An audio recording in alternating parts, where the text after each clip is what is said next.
Hey, Merry Christmas and Happy Holidays. It's your boy, Cody Sperber, the Clever Investor here, and man, do I have a special gift for you. On today's training, we're gonna be helping you overcome one of the biggest challenges new real estate investors face, and that's having the confidence to pick up the phones and have those conversations with motivated sellers. This is my special gift to you just for hanging out with me all the way to the end of this video, smashing that like button, and obviously subscribing to my channel. I'm gonna show you how you can get your hands on my seller script absolutely free.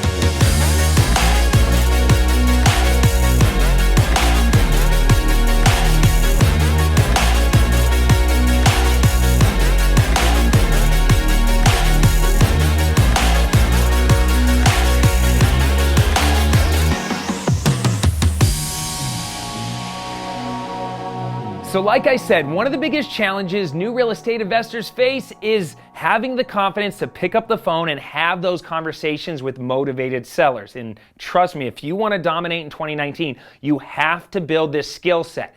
How do we do that? Well, we don't wing it, right? Winging it's not a strategy. Professionals read scripts. All right, when a new student comes to Clever Investor, we give them scripts. We role play with them. We get them confident and teach them exactly what to say and how to say it so that way they can lead the conversations.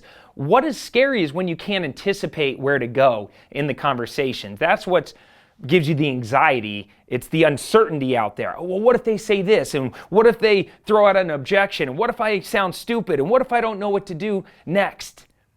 Right? How we overcome all those thoughts and feelings is by using scripts. We're going to go through the seller script flowchart, which is a beginner's tool. This isn't the super ninja stuff, but this is, if you're new, this is exactly how you want to think about having those first conversations. And it's like a choose your own adventure game. You ask a question, they give an answer. Depending on what they say, you go to the next question. You just keep going through the flowchart until you get to the end, right? Ultimately, what are our goals on this first conversation? Build rapport with the seller. Rapport is power. If you have a relationship with them, if they look at you and they go, I know, like, and trust you, right? That's a feeling I have. I've only known you for a conversation, but I'm already feeling comfortable having these conversations with you.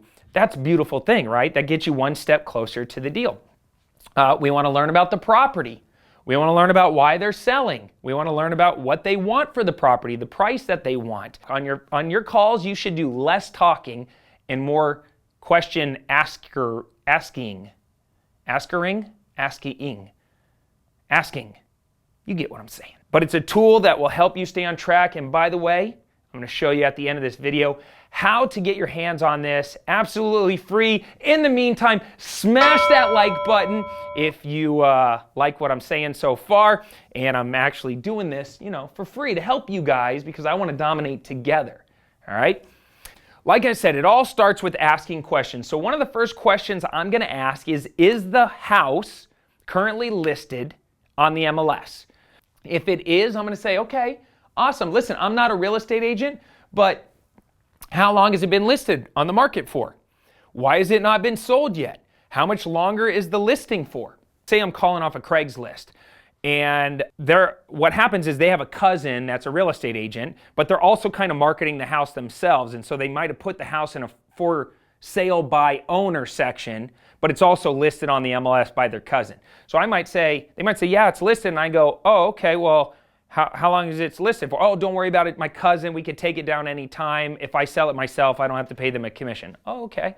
Or maybe it's really listed by an agent and I need to know that. When's the listing expire? Do I want to wait until that moment happens? Or do I want to get the real estate agent involved so I can have this conversation with them?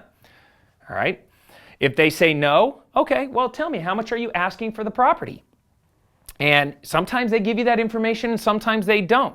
If they don't, I might just jump over and say, okay, well, no stress. If you don't want to put out a price right now, I totally understand. Well, listen, what do you think the house is worth?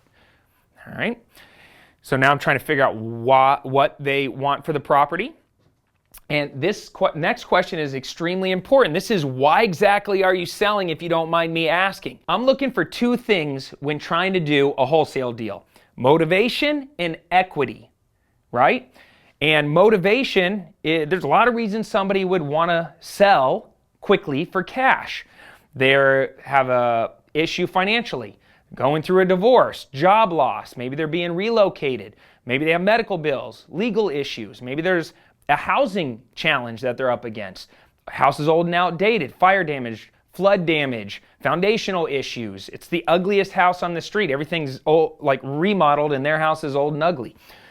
I need to know what their motivation is, and I'm listening for keywords as they're explaining their reason for selling. Divorce, I'm going to offer condolences. Inherited an unwanted property, I'm going to say congrats. That's awesome. Spend the money wisely. You know, it's never fun to have somebody pass away, but it's, you know, really good they thought of you.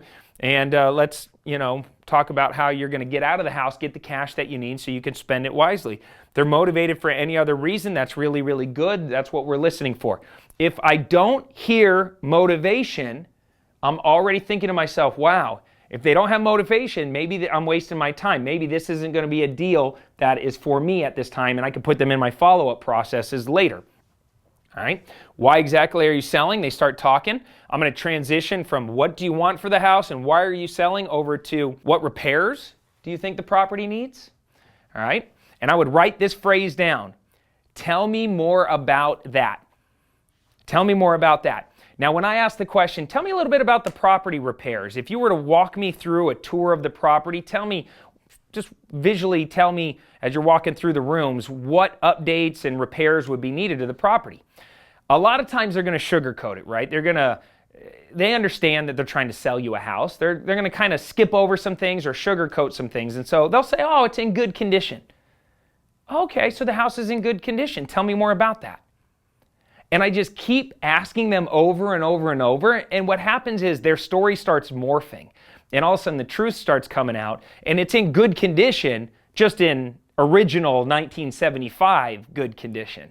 So they've never replaced the kitchen. They've never replaced the roof. They've never replaced the water heater. And then all of a sudden the truth starts coming out. All right, so tell me more about that. So tell me about the roof. Tell me about the kitchen. Tell me about the plumbing. And then move over, tell me a little bit more about the house. You don't need to ask too many questions here, right? We can look up a lot of this information on tax records, but how many bedrooms, how many bathrooms, what's the square footage, what's the type of construction, single family, duplex, commercial, block frame, brick. This one's not that important. If you don't want to ask it, skip over that. But just get the basic fundamentals. Really what I care about, is it a 1-story or a 2-story, and does it have a pool? All right? Then we're going to go over here. Tell me about the mortgage. Does the house currently have a mortgage on it? No. If it doesn't, then I'm going to jump down to, okay, well, let me ask you, what's the least amount of cash you'd be willing to accept here today? If the house does have a mortgage, yes, you're going to jump over here. All right, give me some details about the mortgage. What are the payments? What's the balance? What's the interest rate? Does it include taxes and insurance? Sometimes they tell you this stuff. Sometimes they say, hey, I don't want to share that private information. The reason we're asking mortgage information is because one of two things happens at this moment, and I'm formulating this as I'm talking to them. Either I'm going to make them an all-cash offer, or I'm going to make them a creative terms offer, right? A creative terms offer would be like a subject-to transaction or a wraparound mortgage or a seller carryback, right, where they're actually the bank. That's more of an acquisition strategy to end up with a rental property. The all-cash offer is normally an acquisition strategy for me to end up with a potential wholesale opportunity. All right, so yes, tell me about the mortgage. Then I'll ask them, if I was responsible for your payments and maintenance, would you be interested in me taking over the note? If they say, sure, then I say, I got it. You know, let me go here, let me review with my partner, let me see what they have to say. What's the best time for me to call you back and discuss the deal? I want to get off the phone at this point, and I want to start to formulate a subject to conversation. All right? If they say, no, I just want to sell the house, I say something like this. So let me just be clear here. You won't sell your house unless you get a full asking price, yes? I check their temperature here, and if they say, yes, I want a full asking price, I say, okay, no worries. Listen, your property might not be the right property for us right now. May I follow up with you in a month? And if they say, no, I'm willing to talk, I'm willing to negotiate, say, great, let me ask you, what's the least amount you'd be willing to accept here today if I wrote you an all-cash offer? All right. Listen to their story. They tell me what they would accept. I then come over here. I say, when's a good time to call you back so my partner and I can talk about this and I can maybe propose some other ideas that we come up with the time to call them back. Got it? Let me review with my partner. I'll call you back. By the way, is the house currently vacant or occupied right now? Are you in it?